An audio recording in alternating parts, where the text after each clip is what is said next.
Welcome back to the Jumpify Labs podcast. Today, we're headed to the Motor City of Detroit to talk about speed, the kind of speed that compresses years of change into just a few months. My guest is Wesley Vandenbrink, an executive who's turned around broken cultures and scaled multiple organizations into the millions. Wes, welcome to the show. Thank you. Happy to be here. Yeah, I'm glad to have a little bit of time with you today. Wes, let's talk about you and just humanize you as a person. I know you're from Detroit. What's one thing growing up in Detroit that shaped your work ethic? One thing growing up in Detroit that shaped my work ethic, I would just say, grinding it out every day, basically. I grew up in the Midwest and had an upbringing where basically just was taught to basically fight every day and to do everything that you're supposed to every day and essentially meet all of your expectations and do what you say you're going to do is essentially how I was brought up. Yeah, you also joked about crawling on your hands and knees for leads in your very early days. If Yes, you did if you did have to crawl for a lead today, what kind of deal would make it worth it? I think that regardless of whether a lead is small or a prospect is small or big, it is irrelevant to me to this day.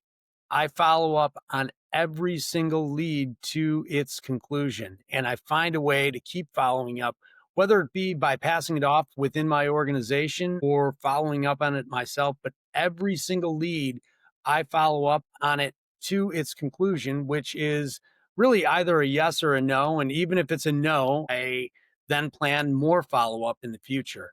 Because Yeah, some of those smallest some of the smallest leads, some of the smallest prospects that look small on the outside wind up being the biggest opportunities long term. And I've just got, so many different cases in my career where that has been the case. The prospect that I was just kind of following up on, it was just on the side, nothing much to it. And then suddenly it turns into a relationship or it turns into getting into a larger organization and finding a way to assist them with problems that are bigger than the ones I started out trying to solve for them. absolutely. And also to the old adage that goes, it's not a no, it's just a not right now. Yes, absolutely. So yeah, I've got stuff that I've been following up on for years and years and years and just developing those relationships and trying to find a problem in those organizations that I can help them solve. Absolutely. And you also have a bit of experience from door to door. You also did a bunch of cold calling. What lessons from door to door and cold calling still apply in 2025?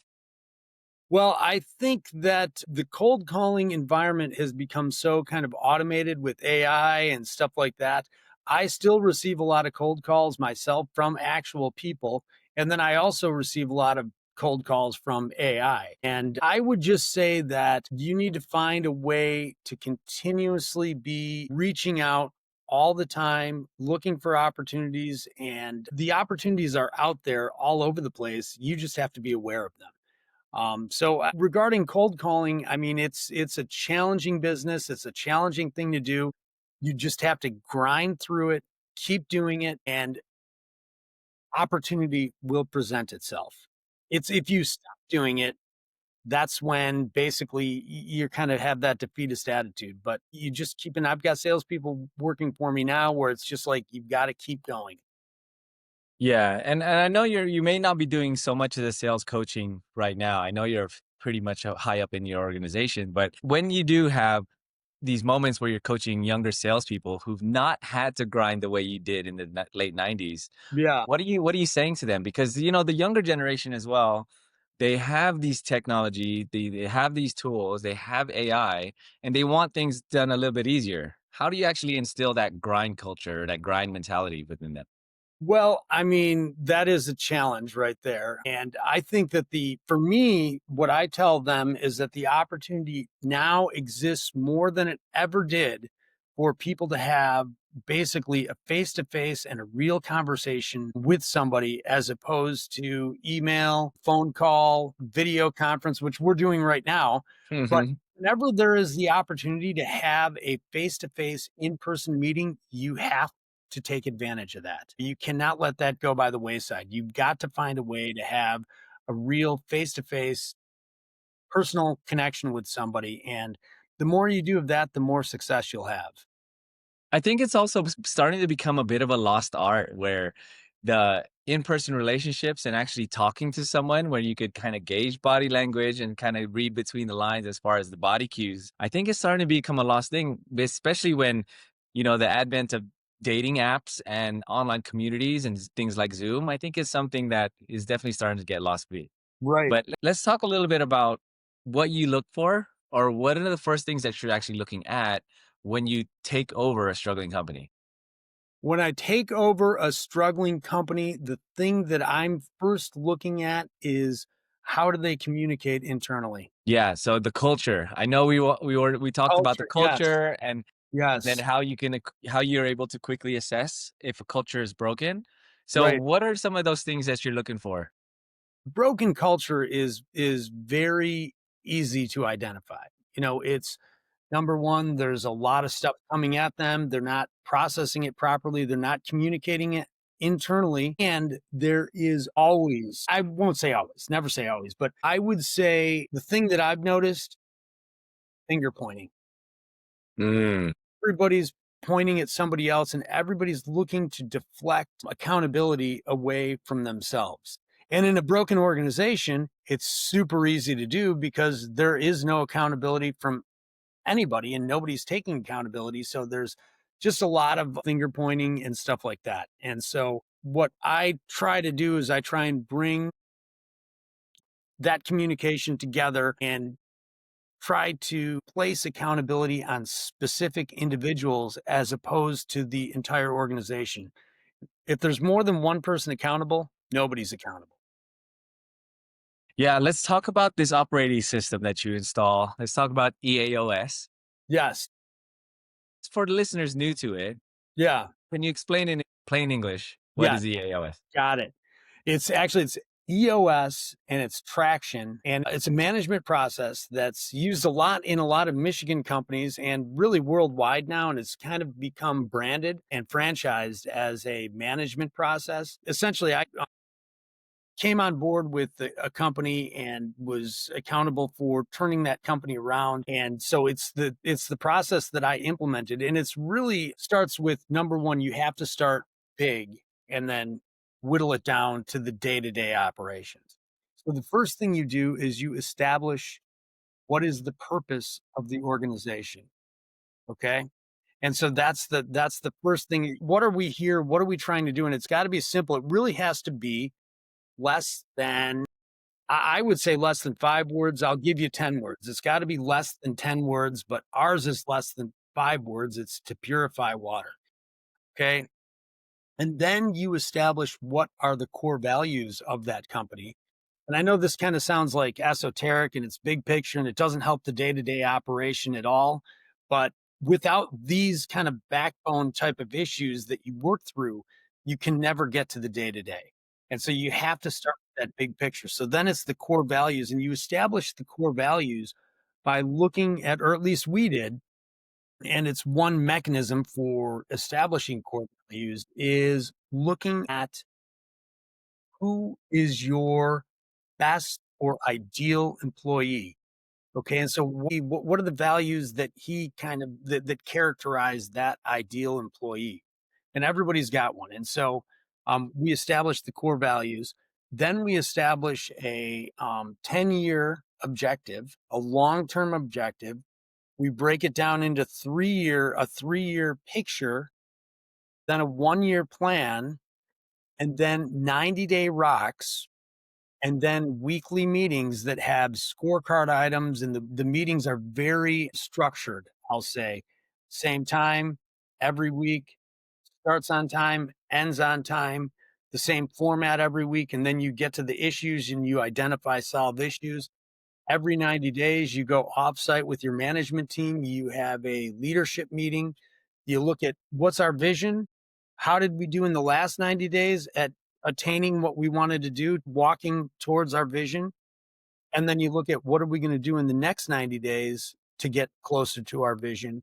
and you create specific 90-day kind of rocks or to-do items that you're going to do. Specific individuals are going to have those rocks every 90 days. And so we do that every 90 days. We've got our next one coming up here in October. We're going to look at, okay, we established these goals over the last 90 days. How did we do as an organization and as leaders at guiding our organization towards those goals? And what are we going to do in the next 90 days? And then we have the weekly meetings are really the backbone of the whole process. Yeah, that's what I was trying to get you to get into your Yes. 10-year vision, 90-day Yeah. rocks, and then your weekly rhythms. Because I thought when we first talked about it, I was like, I love how everything still ultimately ties to the vision of the company.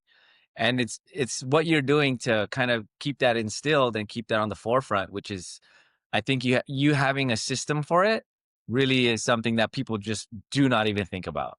Right. Most organizations will just have their daily crises that they're trying to solve, right? Exactly. So that's why the 90-day objectives are called rocks, because if you take a cup, all right, and you fill it with sand and you've got 3 rocks that you're trying to put into that cup, it's filled with sand now and you can't put those rocks in. If you put the rocks in and then you fill the sand around it, the cup is filled with rocks and sand. The sand represents the minutia of everyday existence in your organization and in your life, really, if you think about Hmm. it. I mean, what do you Yeah. do in your life to advance yourself? Yeah, I have to apologize. I used EAOS instead of Yeah. EOS. Yeah. EAOS, it's a military thing, end of active service. So that's kind Gotcha. of, Gotcha. No yeah, problem. No problem. yeah. If you did have to reduce EOS to just one practice for leaders to adopt, what would that one practice be? That one practice, it's tough to say, but the place I start is with the level 10 weekly meeting. That's how I Mm. that's in the organizations I've turned around, and it's kind of backwards. If you read this book, it's a book by Gino Wickman. There's all implementers that you can hire to help you implement this, and I would highly recommend that if needed. The book says you got to start with the vision and all that, but I started in all the organizations I've turned around, I've started with the weekly meeting, and then in the weekly meeting, you get to the issues component of that meeting. Then you start to have conversations. Issue number 1, what's our long-term vision? When are we planning our 90-day meeting, offsite meeting? And so that's the way I started it and just kind of integrated the rest of the process around the level 10 meeting. Hmm. Level Yeah. meeting is critical. Starts on time, ends on time. Everybody has specific core scorecard items on your leadership team. And then everybody in then that transfers to everybody in the organization. Everybody in our organization goes to a level 10 meeting every week and they report on their scorecard items, either on track or off track, myself included. I'm on track with something or off track on something to the whole team. Can you share the story about how you're able to radically change a culture within a company that you absorbed? The one where it was years of dysfunction and then you got things pretty much kind of corrected the ship in around, let's say, 90 days or so. Yeah. Well, the first one I did was a sales team, and that took me a couple years. Then the second one I did was an actual company where the culture was just broken. People were missing work, not showing up, employees weren't doing what they were supposed to do. Everybody was pointing the finger. And that took me 2 years, 2 to 3 years really. And I would say if somebody's trying to turn around an organization, you need to start the level 10s, or at least that's what I did. Then you need to look at what is your vision, your purpose, and your core values of the company. And then you quickly, this is what I failed to do when I turned the first company around. People who are not on board, got to get rid of them. Mm. They need to go, even though, and those are the tough people to get rid of are the people who are very competent, very good at their job, but they're not on board with the vision. They seem like people that are indispensable, right? Because they're so Yeah. good at what they do, but they're not on board with where you're going with this organization. And that was the challenge, because you're scared as a leader. Okay, if I get rid of this person who's totally competent at what they do, how's it going to impact the daily function of the company, number one? And what is everybody else going to do? And then the second organization I turned around, we saw that, and we acted really very efficiently and said, hey, we slowed down the bus. You're not on board. Let's help you off the bus, and you can go find another bus to ride on. And usually, you know what? It's best for those people. Hmm. Wind up finding something that they are on board with, as opposed to, kind of just working behind the scenes, doing their job day to day, but kind of fighting the vision. Yeah, absolutely. And yeah, you're absolutely right. Because if they're not on board with the mission, they're not going to care as much about their work, even though that they're good at it. They need to be, well, we all want to be in a place where we feel our work is valued, that we're doing something outside of just a job right in front of us. So yeah, those are definitely tough decisions. Absolutely. Yeah, I'm sure in those situations, you have people that are completely bought in. You have some people that are clearly not bought in. And then you have those people in the middle who are just kind of feeling the change or a little bit uncertain. For those people, of course, you don't want to clean house completely, No, but no. how do you create buy-in for those that are maybe just on the fringe? How do you Well, get those, buy-in from those them? those people, what you do is you get good leaders around you, right?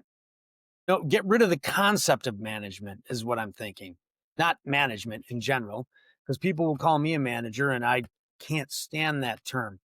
And I don't teach how to manage. Managing is teaching people how to do something. Leadership is what to do. What are we trying to accomplish? And so that's what we have around us is and what I've built in the organizations is a bunch of people who are leaders, who are getting really competent at something and then delegating it to somebody else. And then the person that they delegate it to needs to do it better than the person that delegated. Like when I delegate something to somebody else, I delegate it to another leader in my organization. Hey, I did this pretty well. I did it to the best of my ability, and I was creative, and I did it. And now I want you to take it, and I want you to take it to another level. And so that just kind of starts to transfer down throughout the organization. Yeah, absolutely. And delegation. Those followers, most people are followers, right? Most Yeah. people are followers. So those people are going to follow whatever the leader, they're good people, and they're going to be good followers. And so Hmm. those people who are in the middle will just gravitate towards whatever the leadership is doing.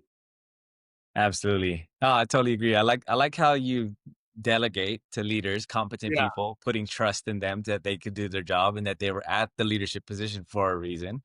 Absolutely love that. Wes, I know I don't want to take up too much of your time. You're extremely busy managing multiple companies. Where can listeners actually connect with you or any of your companies so they can see an actual example of what the cultures are supposed to be like?